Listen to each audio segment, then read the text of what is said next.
My name is Elaine Pace, and my son Louis, who's my youngest son, I have 5 children, is the CFO at Orchid.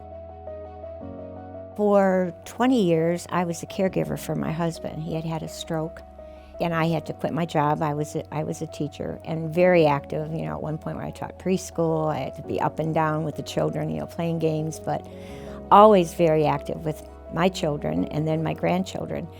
And then caring for my husband, that took a lot of physical, because he was a big guy and I had to help him and assist him with everything.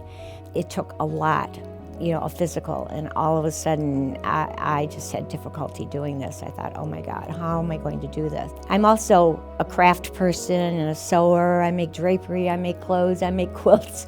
And you're getting down on the floor. I have to lay my fabric out on the floor and get down. Well, there have been times I could not get up. I mean, you had to scoot your body to a chair or something, then pull yourself up, and I'm going, this is crazy. And I remember my doctor saying, you'll know when, he never said you have to have it done now, but he said, you'll know when it's time. Well, you do know when it's time, when you can't even walk. And at one point, we were in Chicago, and we were getting back on the train, and I couldn't walk. My sons had to literally put me on the train. I said, I can't walk, guys. I just can't. Then you knew it was time. I had my left hip done. I was 66 years old, and I had my right hip done when I was 75 years old. So, both of them. I think maybe the second one was better, maybe just because I knew, what to expect.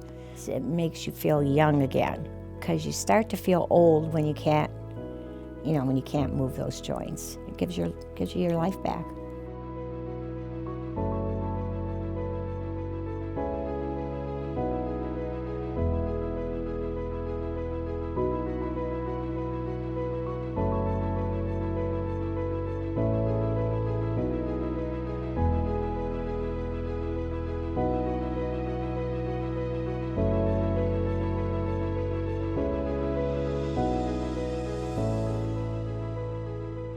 The tour today was amazing, from the basic part of the forging of it to the finished product. But I think the thing that impressed me the most about the tour today was the precision, down to minute, and the people who are doing the job.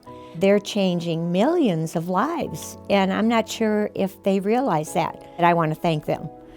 I'm a prayerful person, so from now on, every day when I get up and jump out of that bed, I'm going to say a prayer for all these people here at Orchid.